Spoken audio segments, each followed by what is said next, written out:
thought I'd open quietly because I am a mime after all. Anyway, now that I'm talking, hello, my name is Tallulah and welcome to my vlog.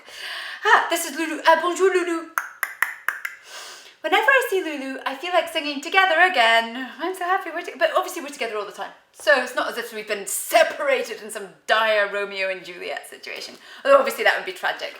Tragique, tragédie, et voilà, tragédie. I love this. I love this. I love this bag. My friend Curtis calls this my caramel and cafe bag. So there we go.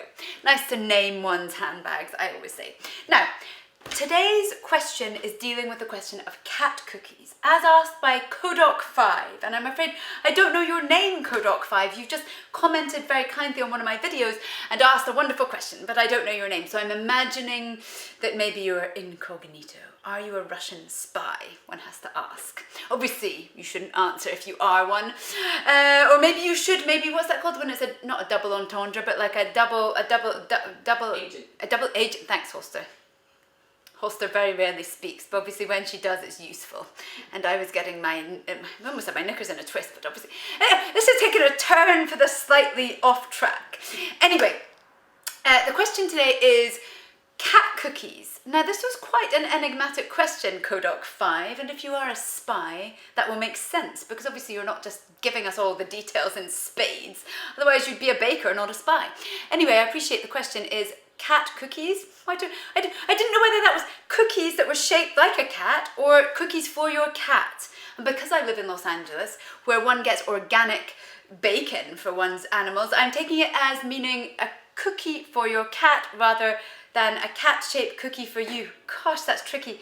It's lucky I'm classically trained, otherwise I might not have been able to get through that, but I hope you're still with me and through it too.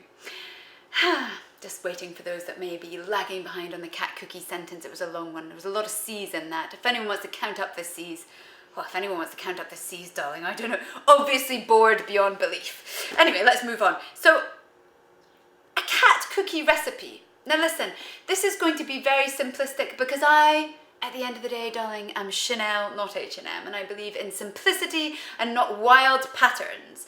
And so that goes down for even the most basic of recipe, as in the cat cookie, which I am going to give you right now. All you need is a can opener and a can of tuna. Take a cookie cutter. Now, I do believe if you're wanting any sort of creativity, you should get a cookie cutter of something that a cat might like. Maybe get a cookie cutter of a fish. If you live in America, I've forgotten the name of that shop, but there's a wonderful shop. It might be Sur la table. I think it is Sur la table. Bien sûr, c'est sur la table, et moi je parle français, donc voilà.